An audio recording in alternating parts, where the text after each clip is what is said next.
विश्व पंचांग ने भी नहीं दिया है। विश्व पंचांग देता है 7 को प्रमुखता से, मतांतराद वो 6 को लिखता है, लेकिन किस मत से, तो मैथिल मत से। और 7 के पक्ष में प्रमुखता से जीमूतवाहन व्रत लिखता है और बाकायदा उसका प्रमाण भी उसी पेज में छाप देता है कि किस किस ऋषि ने इसका प्रमाण दिया है कि नहीं ये उदयकालीन अष्टमी में होना चाहिए। कायर कूर कपूत लीक छाड़ 3 चले, शायर शेर सपूत। यह प्राचीन धर्म सिंधु है। इस प्राचीन धर्म सिंधु में जीवित पुत्रिका का कहीं कोई चर्चा नहीं है। लोग आश्रय कम लेते हैं, क्यों? तो सही मायनों में विश्व पंचांग थोड़ा क्लिष्ट है, पूरा का पूरा संस्कृत में, और उसकी भाषा भी थोड़ी क्लिष्ट है। महावीर, ऋषिकेश अब हिंदी में भी छपने लगे। तो हमारे जो साधारण वर्ग के पंडित आते हैं, जो बहुत ज्यादा शास्त्र नहीं पढ़े हैं, ग्रामीण हैं, पूजा पाठ से जिनका जीवन यापन चल रहा है, वो तो उसी पंचांग का बेचारे आश्रय लेते हैं। गलती पंचांगों की है। नमस्कार, स्वागत है आपका संजीवनी समाचार.com में। मैं गणपत आर्यन। जीवित पुत्रिका व्रत को लेकर जो है लोगों में संशय बना हुआ है कि 6 अक्टूबर को मनाया जाए या 7 अक्टूबर को। कई विद्वान पंडितों के द्वारा यह ऐलान किया गया है कि 6 अक्टूबर को जो है जीवित पुत्रिका व्रत मनाया जाएगा, और कईयों का राय है कि 7 अक्टूबर को मनाया जाएगा। इसको लेकर जो है हमारे साथ बातचीत करने के लिए है छपरा शहर के विद्वान पंडित रंगनाथ सांडिल्य जी। स्वागत है आपका संजीवनी समाचार में। धन्यवाद गणपत जी। ये जो संशय बना हुआ है लोगों के बीच कि जीवित पुत्रिका व्रत 6 अक्टूबर को है या 7 अक्टूबर को है, इसको लेकर आपका क्या राय है? सबसे पहले तो इस जन चेतना को जन जन तक प्रसारित करने के लिए आप लोगों का धन्यवाद।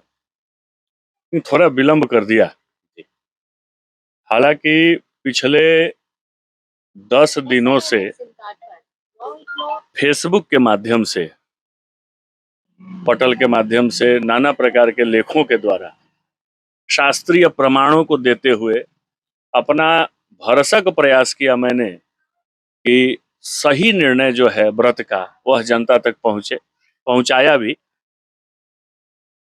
यहाँ बाधा क्या रही है? वाराणसी से निकलने वाले कतिपय पंचांग, लगभग 10-11 पंचांग वाराणसी से निकलते हैं, उसमें कतिपय 7-8 पंचांग उन्होंने, मैं स्पष्ट वाक्यों में कहूंगा कि मैथिली निबंधों के आधार पर उन्होंने व्रत जीवित पुत्रिका का 6 तारीख का निर्णय दे दिया। यहां मैं स्पष्ट कर दूं कि भारत विभिन्न क्षेत्रों में बटा हुआ है और हर क्षेत्र की अपनी शास्त्रीय परंपराएं हैं। केवल क्षेत्रीय नहीं, शास्त्रीय परंपराएं हैं। एक छोटा सा उदाहरण मैं दूंगा। द्राविड़ क्षेत्र जिसको कहा जाता है दक्षिण भारत, वहां अपने मामा की कन्या से विवाह का प्रावधान है। आपने सुना होगा इस विषय में कि वहां पर मामा की कन्या से विवाह किया जाता है। तो यह उनकी अपनी क्षेत्रीय लेकिन शास्त्रीय परंपरा है। अब आप पूछेंगे शास्त्रीय कैसे, तो मैं आपको महाभारत का एक उदाहरण दूंगा छोटा सा, कि सुभद्रा कृष्ण की बहन थी और अर्जुन कुंती के पुत्र थे, और कुंती सुभद्रा और कृष्ण की फुआ थी, लेकिन सुभद्रा और अर्जुन का विवाह हुआ है। तो देश काल परिस्थिति के अनुसार नियम थे। उन नियमों को बाद में कालांतर में कुछ क्षेत्रों ने यथावत अंगीकार किया और कुछ क्षेत्रों ने उसको छोड़ा। तो आज द्रविड़ में, माने दक्षिण भारत में, यह प्रथा है। क्या हम और आप करेंगे? नहीं करेंगे, सामाजिक बहिष्कार हो जाएगा हमारा। उसी प्रकार मिथिला क्षेत्र है, उसी प्रकार हमारा यह उत्तर का क्षेत्र है। हर जगह अपने अलग अलग निबंध हैं, अपने अलग अलग शास्त्रीय निर्णय हैं, जिनके अनुसार हम अपना कार्य करते हैं। दक्षिण भारत में कुलाद्री का मत चलता है, इधर हेमाद्री है, बंग गौड़ीय निबंध है, मिथिला में मैथिल निबंध है।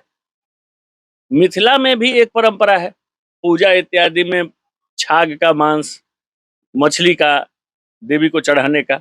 हम अपने यहाँ नवरात्रों में चढ़ाते हैं क्या? हम खाते, प्याज लहसुन बंद हो जाता है महाराज हमारे यहाँ। तो हमारे यहाँ अपनी क्षेत्रीय शास्त्रीय परंपरा है, उनके यहाँ अपनी क्षेत्रीय शास्त्रीय परंपरा है। तो वहां पर मिथिला में प्रदोषकालीन अष्टमी में व्रत करने का विधान है। मैं उनको गलत नहीं कहता, उनकी अपनी क्षत्रिय परंपरा है भाई, आप मानिए। लेकिन हमारे इस उत्तरापथ में जहां गौड़ीय निबंधों के प्रमाण चलते हैं, वहां पर जबरदस्ती इस मैथिल निबंध के प्रमाण को थोपना कहां तक जायज है, आप अपनी सहज बुद्धि से निर्णय करें। एक कॉमन सेंस होता है ना। उन्हीं मैथिल निबंधों के निर्णयों के आधार पर व्रत 6 तारीख का छाप दिया है। हालांकि पंचांग वालों ने एक चालाकी की है। ये जो 6 के पक्ष में हमारे यहाँ के पंडित हैं, संभवतः उन्होंने नहीं देखा है या देख करके भी अनदेखा कर दिया है उत्साह में कि कुछ अलग करेंगे। उसी पंचांग में जिसमें 6 का निर्णय किया है, नीचे परिशिष्ट में ले आकर के जब व्याख्या की है तो लिख दिया है इति मैथिल निबंध निर्णयः। अपना पिंड तो छुड़ा लिया है उन्होंने, लेकिन हमारे यहाँ के विद्वानों ने इसको समझा नहीं। यह सबसे पहला 2 चीज होता है। प्रमाण 2 प्रकार के होते हैं, परतः प्रमाण और प्रत्यक्ष प्रमाण। मैं रंगनाथ तिवारी हूं, मैं पंडित श्रीधर नारायण तिवारी का पुत्र हूं, पंडित श्रीनाथ प्रपन्नाचार्य का पौत्र हूं। मैं अगर रास्ते में चलूंगा और आप किसी अन्य से पूछेंगे कि ये पंडित जी किनके लड़के हैं, तो कोई कह देगा कि श्रीधर बाबा के लड़के हैं, तो प्रपन्नाचार्य जी के पौत्र हैं, तो ये प्रत्यक्ष प्रमाण है। लेकिन जब नहीं मानने की बात आएगी तो होगा चलो डीएनए टेस्ट करा लो, तो वह परतः प्रमाण है। तो प्रत्यक्ष प्रमाण और परतः प्रमाण का यह अंतर मैंने लौकिक रूप से समझाया। शास्त्रीय दृष्टि से यह समझिए, यह जो जीवित पुत्रिका व्रत कथा है, यह प्रत्यक्ष प्रमाण है। अगर इससे प्रमाण नहीं मिलता तो हम इन नाना प्रकार के जो ये निबंध हैं, विष्णु धर्मोत्तर है, भविष्य पुराण है, इनसे हम प्रमाण खोजते तो ये परतः प्रमाण हो जाता।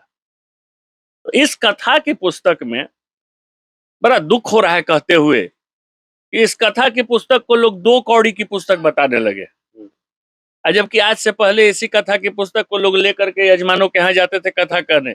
मैं उनसे प्रश्न पूछूंगा कि सत्यनारायण भगवान की कथा कहने के लिए तुम सत्यनारायण की पोथी लेके जाते हो जो ठाकुर प्रसाद से छपती है, कि स्कंद पुराण लेके जाते हो भाई?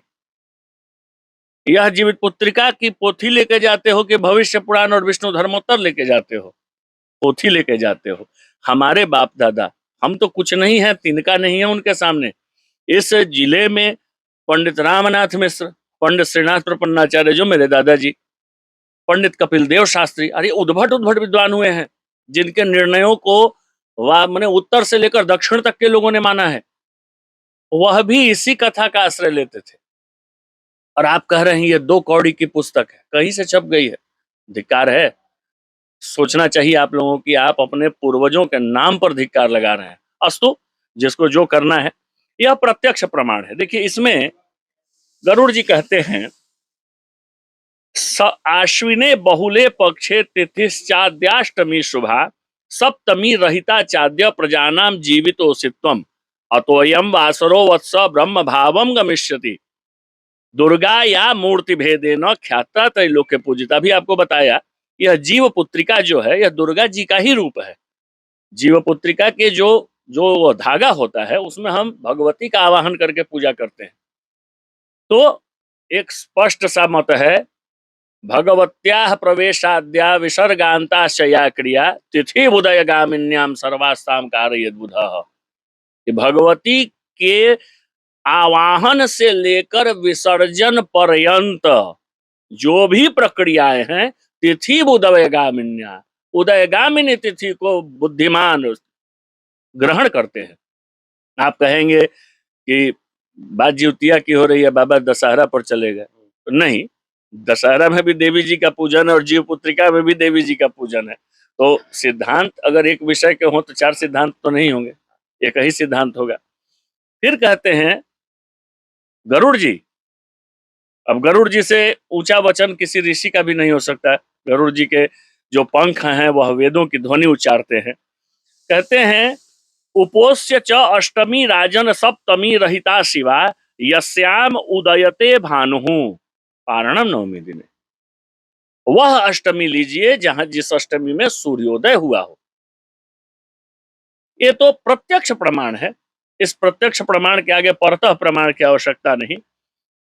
पूजनीय दादाजी ने, चूंकि यह पुस्तक वो लेके जाते थे, मैंने सहेज के रखी हुई है, इसी में उन्होंने कुछ प्रमाण भी दिए हैं स्कंद पुराण से कि अष्टमी नवमी मिश्रा कर्तव्या भूतिमच्छता सप्तम्या चाष्टमी चैव न कर्तव्या सिखित ध्वज। अष्टमी नवमी अगर मिले तो वही सौभाग्य देने वाली होती है। सप्तमी और अष्टमी जो है, अगर सप्तमी युत अष्टमी हो तो वह नहीं करने योग्य होती है। दूसरा, पद्म पुराण का वचन उन्होंने दिया है, नाष्टमी सप्तमी युक्ता, सप्तमी नाष्टमी युता, अष्टमी और सप्तमी की युति या सप्तमी और अष्टमी की युति नहीं करना। नवम्या सह कार्या स्याद अष्टमी नात्र संशयः, अष्टमी यदि नवमी से युत हो तो उसमें किसी भी कार्य को करने में कोई संशय नहीं। बहुत सारे प्रमाण हैं इसके, लगभग अपने पोस्ट में मैंने 20 प्रमाण दिए हैं। आपके पास जो ये उपलब्ध जो प्रमाण है, इसके अनुसार जीवित पुत्री का व्रत जो है एक्चुअल में कब मनाया जाएगा? 7 तारीख को ही शास्त्रीय पक्ष जो है जीवित पुत्रिका का है। एक बहुत बड़ा प्रमाण मैं आपको देता हूं। हमारे विद्वान लोग धर्म सिंधु का यह प्रति दिखा रहे हैं, ये आप देखें, आपके माध्यम से लोग भी देखें, यह धर्म सिंधु है। इस धर्म सिंधु में जीवित पुत्रिका के कोई चर्चा नहीं है मूल में, लेकिन परिशिष्ट में यहां से यहां तक एक जीवित पुत्रिका का निर्णय दे दिया गया है। मैं कैसे कह रहा हूं कि यह मैथिल निबंध है, इसमें इन्होंने विष्णु धर्मोत्तर की कथा का ये लिया है कि पूर्वेद्युपरेद्युर्वा प्रदोषे यत्र चाष्टमी। मैं ये बता दूं कि ज्योतिष में शास्त्रों ने एकांगी वचनों को प्रमाण के रूप में ग्रहण नहीं किया है, और यह पूर्वेद्युपरेद्युर्वा जो है एकांगी वचन है, प्रमाण के रूप में उद्धृत नहीं होगा। और यह वचन विष्णु धर्मोत्तर का है भी नहीं। मैंने आपके सामने विष्णु धर्मोत्तर खोल के रखा है। विष्णु धर्मोत्तर में इस व्रत को पोत्रिका व्रत के नाम की संज्ञा दी गई है। विष्णु धर्मोत्तर द्वितीय खंड अध्याय 55 पृष्ठ संख्या 213। आपके माध्यम से, इस पटल के माध्यम से जो विद्वान सुन रहे हो मैं उनको बता दूं, यह विष्णु धर्मोत्तर है, देख लें आप। और इस विष्णु धर्मोत्तर में द्वितीय खंड में अध्याय 55 पृष्ठ संख्या 213 श्लोक संख्या 12 से आगे आइए 55वें अध्याय में।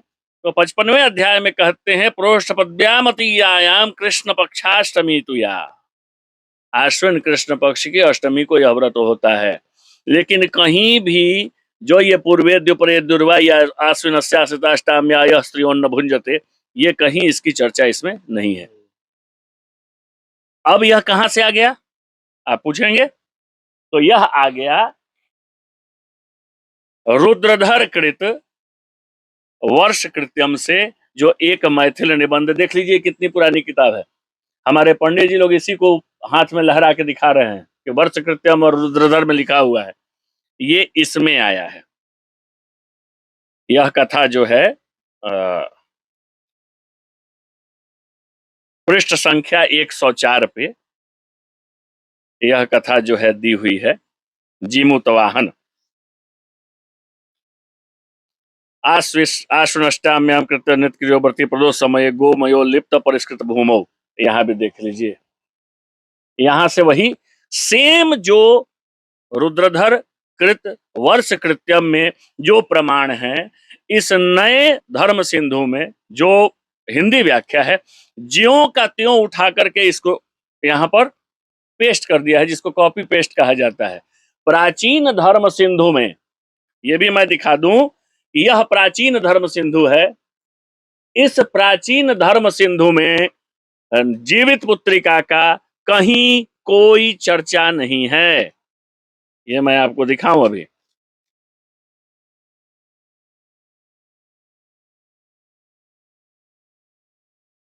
अनवष्टक्यादि श्राद्धम, यहां पर नवीन में भी आप देखें, अनवष्टक्यादि श्राद्धम, यह नवीन में है।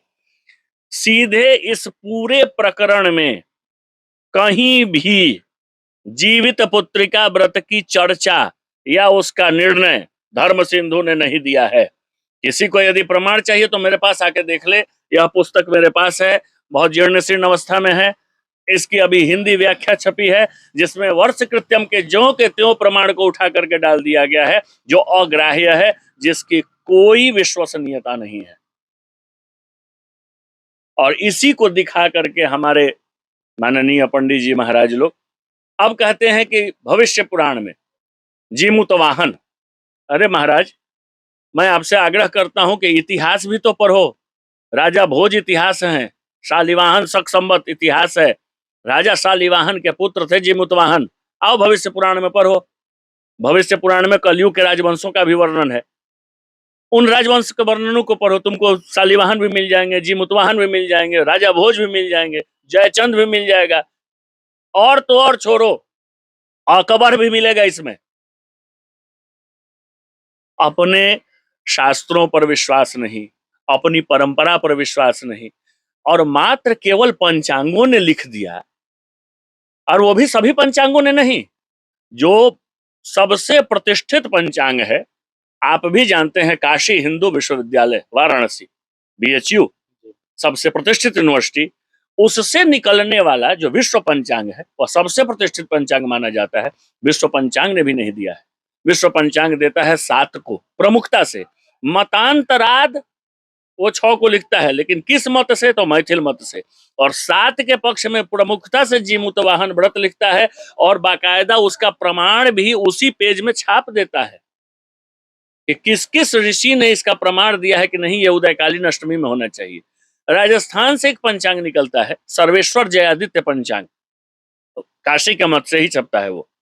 उसके गणितज्ञ जो हैं आचार्य विनय झा, भारत के अभी वर्तमान में वैदिक गणित के सबसे ख्यात लब्ध विद्वान, उसमें भी 7 तारीख ही देता है। तो आपका ये कहना कि सभी पंचांग ऐसा दे रहे, नहीं।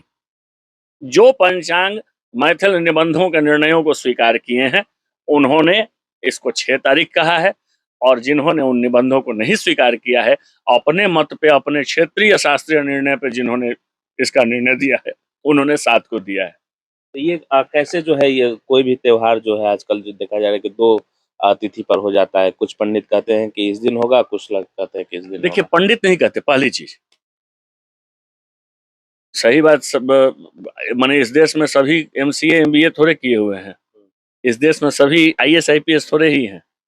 कोई क्लर्क भी है, कोई चपरासी भी है। तो ज्ञान की सीमा नहीं है, पढ़ने की सीमा नहीं है। जो जितना पढ़ा है, क्या कि विश्व पंचांग का लोग आश्रय कम लेते हैं। क्यों? तो सही मायनों में विश्व पंचांग थोड़ा क्लिष्ट है, पूरा का पूरा संस्कृत में है, और उसकी भाषा भी थोड़ी क्लिष्ट है। महावीर, ऋषिकेश अब हिंदी में भी छपने लगे। तो हमारे जो साधारण वर्ग के पंडित आते हैं, जो बहुत ज्यादा शास्त्र नहीं पढ़े हैं, ग्रामीण हैं, पूजा पाठ से जिनका जीवन यापन चल रहा है, वो तो उसी पंचांग का बेचारे आश्रय लेते हैं। गलती पंचांगों की है, और पंचांग में वो निर्णय देकर दे देते हैं। लेकिन जो यहाँ के वरिष्ठ विद्वान हैं, जिनके पास सारे पंचांग आते हैं, जिनके पास ऐसे ऐसे धर्म ग्रंथ भी हैं, गलती उनकी है। शास्त्रों पर पंचांग आधारित है, ज्योतिष के ऊपर पंचांग आधारित है, पंचांग पर शास्त्र और ज्योतिष आधारित नहीं है। जब मैंने जैसे पहले बताया, प्रत्यक्ष और परतः प्रमाण, आपको यदि इस प्रत्यक्ष प्रमाण पे भरोसा नहीं है, चलिए माना 2 कौड़ी की किताब, हे प्रभु मैं नहीं मानता, बहुत आस्था रखता हूं, लेकिन आपके कहे अनुसार मान लूं 2 कौड़ी, तो इतने सारे ग्रंथ हैं भैया, शोध कर लो। आपके नाम के आगे डॉक्टर लगा है, आप PhD करके बैठे हुए हो, शोध कर लो, और शोध करके उसके बाद देखो कि पंचांगों के निर्णय में गलती है कि नहीं। साधारण उदाहरण दे दूं, पंचांग पंचांग चिल्लाने वाले उन विद्वानों के लिए, ऋषि पंचमी बीती है ना, महावीर पंचांग और ऋषिकेश पंचांग में 1 दिन का अंतर है। एक 19 तारीख कहता है, एक 20 तारीख कहता है। कैसे गणपत जी पंचांग के निर्णय पर भरोसा कर लोगे? किस पंचांग का मानोगे? तो पंचांगों के निर्णय जो हैं, बहुत समय से विपरीत होते चले आ रहे हैं।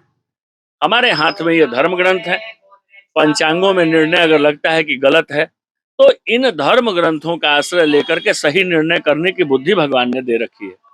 आप करें, आपके अनुगामी बहुत से पंडित हैं, हमारे साथ भी बहुत से पंडित हैं, अभी आपके सामने बैठे हुए हैं प्रभाष जी। तो ये हमसे पूछते हैं कि भैया कब करें। जब हम निर्णय बताते हैं तो ये अपने अपने जजमानों को भी बताते हैं। तो कम से कम आप तो धर्म ग्रंथों का अध्ययन करो, यही केवल आप कहीं जाओगे और ऐसे वर्षकृत्यम दिखाओगे कि वर्षकृत्य में लिखा हुआ है, क्यों वर्षकृत्य का मानोगे? मैथिल निबंध हम क्यों स्वीकार करें, जबकि हमारे पास अपनी गौड़ीय परंपरा समृद्ध है। जिस गौड़ीय परंपरा पर पूरा गुजरात, आसाम, बिहार, उत्तर प्रदेश चलता है। गौड़ीय परंपरा का भी एक शाखा है काशी परंपरा। हिमाद्री के मत पर अवंतिका चलती है। हम दूसरे की परंपरा में कोई भेद नहीं डालते, हम अपनी परंपरा छोड़ दें? हमारी अपनी परंपरा खत्म। अब वो भी परंपरा जो शास्त्रीय है। 18 से 20 प्रमाण हैं। मैंने फेसबुक पोस्ट के माध्यम से सारे प्रमाण जो हैं बाकायदे इस पटल पे रखे थे। आप देखिए, अभी हम लोग का परसों यहाँ गरखा सूर्य मंदिर में सारण विद्वत परिषद का बैठक भी हुआ था। जीवित पुत्रिका व्रत का निर्णय भी दिया था मैंने, जिसके बहुत सारे लोगों ने अपने अपने पोस्ट पे ले जा करके उसको और दिया। मैं आपको दिखा रहा हूं, जिसमें मैंने 18-19 प्रमाण दिए हैं। ये हैं जगत गुरु गोपालाचार्य जी महाराज, जिनसे मेरी चर्चा हो रही है। आप दिखा सकते हैं, ये जगत गुरु गोपालाचार्य जी महाराज हैं। वेदांत मार्तंड, ये बहुत बड़ी उपाधि है, वेदांत मार्तंड। इन्होंने 7 तारीख कहा कि नहीं, मैथिल परंपरा हमारी नहीं है रंगनाथ। तो यानी कि 7 तारीख को ही जीवित पुत्रिका व्रत मनाया बिल्कुल जाएगा। 7 तारीख को होगी। थोड़ा समय कुछ लोगों के द्वारा अनाउंस किया गया है कि 6 तारीख को ही मनाया जाएगा, उस पे क्या कहना चाहेंगे? पूर्णतया दृढ़ता से 6 तारीख का निर्णय सरासर गलत है और यह आम जन को डुगडुगी बजा करके भ्रम में डालने का कार्य हो रहा है। चिल्लाने से सत्य की आवाज थोड़ी देर छुप जरूर सकती है, लेकिन सत्य मेघों का गंभीर गर्जन है, वह सामने आता है। सत्य सूर्य है, थोड़ी देर बादलों में छुप सकता है, लेकिन हमेशा के लिए नहीं। तो ये जो कार्य हो रहा है, जनता को पूछना चाहिए। मैं साधारण भाषा में बता दूं, गणपत जी, आपके यहाँ होता है ये कथा? आपके यहाँ माताएं करती हैं? आप जिनके यहाँ, मैं आपके इस पटल के माध्यम से लोगों से अपील करता हूं कि जिन माताओं के यहाँ 6 तारीख को कथा आयोजन हो रहा है, आप कर रहे हैं, करें। 6 तारीख को पंडित जी कथा कहने आते हैं तो उनसे कहिए कि पंडित जी हिंदी में सुनाइए। और जब वह इस प्रकरण पे पहुंचे जहां मैंने दिखाया कि गरुड़ जी का वचन है, जब वह ये कहें कि उदय काल की अष्टमी में व्रत करके अगले दिन नवमी में पारण करे, तब उन पंडित जी से आप पूछें कि आज तो उदय काल की अष्टमी नहीं है, आप यह व्रत आज क्यों करवा रहे हैं? वो कहेंगे पंचांग। तो आप सीधे उनसे प्रश्न पूछें कि पंचांग बड़े या शास्त्र? शास्त्रों पर आधारित पंचांग है कि पंचांगों के आधार पर शास्त्र है? पंचांग तो यहाँ वाराणसी में बैठे कुछ लोग छाप रहे हैं। यह तो मध्य धौम्य ऋषि का वचन है, गरुड़ जी का वचन है। इनके वचन को मानेंगे या पंचांग बैठे कुछ जो अपना एक मोनोपोली बना करके पंचांग छाप रहे हैं उनका मानेंगे?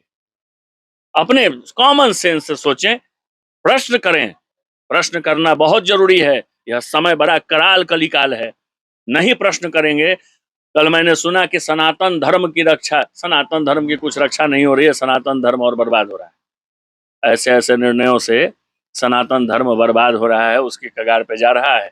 इसलिए प्रश्न पूछिए, एक दृढ़ होकर के प्रश्न पूछिए कि नहीं, आप इसको सिद्ध कीजिए कि आप कैसे कह रहे हैं कि केवल पंचांग का निर्णय क्यों मान लें हम? आपकी कथा जो कह रही है तो आप सीधे कह दीजिए कि यह कथा गलत है। तो आप नई पुस्तक छपवाइए, नया कथा सृजित कीजिए और लोगों के बीच बंटवाइए, तब कीजिए। तो जब तक इसको लेकर आप चलेंगे तब तक तो उदय काल की अष्टमी ही माननी पड़ेगी। यानी 7 तारीख को बिल्कुल 7 तारीख को है। मैं आपके पटल के माध्यम से, मैंने बार बार फेसबुक पे भी लिखा, मैं खुली चुनौती मैंने लोगों को दी कि अगर, पहले तो मैंने प्रार्थना किया कि भैया शास्त्रीय परिचर्चा करते हैं, मिल के बैठें और एक निर्णय निकाल करके लोगों को दें। लेकिन पता नहीं क्यों, मुझ में क्या दोष है, क्या नहीं है।